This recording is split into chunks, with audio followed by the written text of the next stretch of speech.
ये वही है जो हमारे साथ गए थे, अब सारे उल्टे कांग्रेस को आपने जोड़ दिया, कांग्रेस को जोड़ने के लिए क्या करेंगे? कांग्रेस अपने आप जुड़ेगी यार, मैं ही कांग्रेसी हो लिया तो जुड़ने का सवाल क्या रह गया। वीरेंद्र जी कब आ रहे कांग्रेस में? जल्दी, तारीख अभी निश्चित नहीं की है लेकिन जल्दी हो जाएगा। सर आपने कार्यक्रम करेंगे जींद में या वो देखते हैं, शुरू की योजना तो कार्यक्रम जो आप कह रहे हो उस हिसाब से ही थी, लेकिन शायद वो बदलनी पड़ेगी। टाइम मांगा राहुल गांधी से, सोनिया गांधी से रैली किसने की? नहीं, इस बारे में अभी कोई बात नहीं हुई। सर बात करें जो आपने सबसे पहले यहाँ जो भाजपा ने में थे, पहले आपको झटका दे दिया पूरे प्रदेश में, उसके बाद में जो जेजेपी और बीजेपी गठबंधन वो टूट गया, उससे पहले आपको पता चल गया था गठबंधन टूटेगा?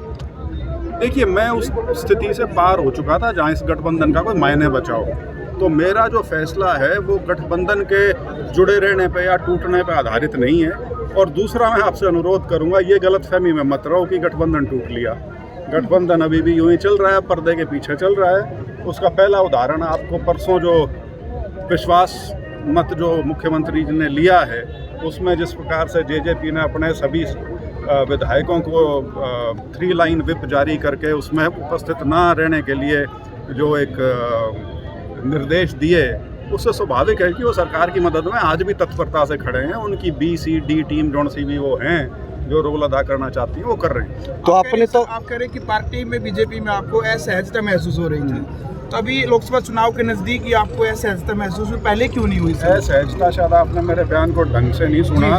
मैंने उसमें जिक्र किया है कि मेरे सांसद बनने के कुछ समय बाद ही मुझे असहजता महसूस होनी शुरू हो गई थी, और ख़ास तौर पे वो और पुख्ता तब होती चली गई जिस प्रकार से फैसले लिए गए, बड़ी बड़ी चीज़ें थी वो, जिसका सीधा सीधा असर जो है वो हरियाणा और जो उत्तर पश्चिमी भारत है उसके सिर्फ लोगों पे नहीं, उसकी जो एक पहचान है उसके ऊपर सीधा सीधा कुठाराघात था।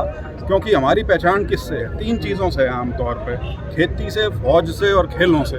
और यही तीनों चीज़ें थी जिसके ऊपर सरकार का एक अजीब किस्म का रवैया रहा, और एक अजीब सा नैरेटिव गढ़ा गया जिसमें पता नहीं कैसी कैसी बातें लोगों के लिए कही गई। तो मैं काफ़ी लंबे समय से इस असमंजस में था, और मैं करीब साल सवा साल पहले अपना मन बना चुका था, और मैं कांग्रेस से पिछले 6-7 महीने से संपर्क में था। तो ऐसा नहीं है कि ये एक दिन की बात है या एक किसी घटना की बात है, या ये सिर्फ जेजेपी बीजेपी का जो गठबंधन है उसकी बात है। वो ठीक है, वो प्रदेश की राजनीति के अनुसार वो भी एक मुद्दा है, लेकिन सबसे बड़ी बात तो ये है कि मैं नौकरी छोड़ के जब ये आया था तो ये था कि 20-25 साल जो भी होंगे मैं सार्वजनिक जीवन में अपने बिताऊंगा, और मुझे ये एहसास हुआ कि मैं वहाँ ज़्यादा लंबा नहीं रह सकता जहाँ पे आदमी का वैचारिक या व्यक्तिगत तौर पर मेल ना खाता। फिर भी आपने 4.5 साल निकाल दिए एमपी साहब। 5.5 निकाल। मुकाबला किससे रहेगा आपका?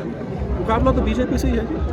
लगता है कांग्रेस टिकट देगा आपको? वो बात नहीं है, कांग्रेस और बीजेपी का सीधा मुकाबला है प्रदेश में, तीसरा कोई उसके अंदर बीच में नहीं। लेकिन दुष्यंत चौटाला हिसार की रैली में कह रहे थे कि भाई हमें तो गठबंधन से टाइट आ गया, ब्रजेंद्र सिंह को हमारे से भी ज़्यादा जल्दी थी।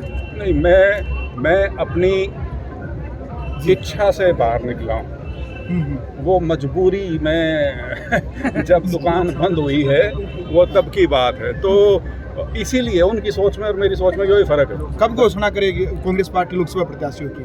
तो मेरे ख्याल से अब ये कार्रवाई चलती रहेगी, कल इलेक्शन अनाउंस हो रहे हैं जी, तो उसमें फेजेस भी पता लग जाएंगे कौन सा प्रदेश किस फेज में चुनाव में जाएगा। टिकट मिलती है, तैयारियां हैं आपकी? तैयारी जी राजनीतिक आदमी की हमेशा तैयारी रहती है। सर दुष्यंत चौटाला ने एक चीज और, उनका शायद तात्पर्य मुख्यमंत्री जी से और खुद से था, मेरे से नहीं था। ब्रजेंद्र जी 5100 बुढ़ापा पेंशन की बात कह के कि हमने वो उस मुद्दे पे सहमति नहीं बन पाई, तब हमने अपना गठबंधन तोड़ दिया। आप इनकी झूठ में भी विश्वास करोगे या उसे पूछने लायक भी समझते हो क्या? मतलब क्योंकि मेरे को रोहतक के लिए कही थी, वो तो मैं नाट गया। तो और मैं तो ये क्या है कि 5100 की मतलब 4.5 साल में भाई 5100 की पेंशन याद नहीं आई, ये भी याद आ गया। और भी कोई मौजूदा सांसद बीजेपी के कांग्रेस में? नहीं, मेरे को जानकारी ऐसी कोई नहीं है।